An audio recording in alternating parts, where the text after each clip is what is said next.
Hey, it's Aryan. Welcome back. We talked last time about strategy, which is driven by your organization's goals and should be reflected in the way you allocate your resources.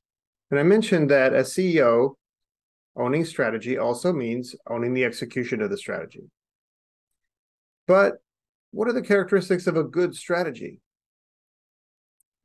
Well, there's no one right answer. I mean, there's bookshelves full of books that have been written about it, but it does help if your strategy is simple and straightforward. Why is that? Well, first of all, complexity creates execution risk. A complicated strategy with many moving parts is just naturally more difficult for your stakeholders to understand and execute.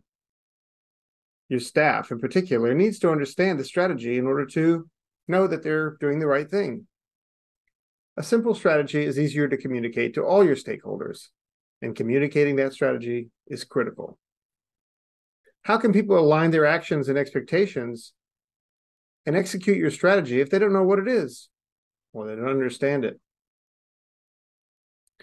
An easy way to tell if your stakeholders understand your strategy is to ask them to tell you what they understand the strategy to be. I hope you'll be pleasantly surprised at how well you've communicated your strategy. But in my experience, that's not so common. Communication is hard, especially when it involves more than one person. But once you've communicated your strategy, really explained it to your staff and to your other stakeholders, you can then show how your expectations for each stakeholder support your strategy. And this is where strategy turns into execution. We'll talk more about strategy, execution, and culture in the next few episodes. But for now, remember that a simple strategy is less risky to execute and easier to communicate to your stakeholders.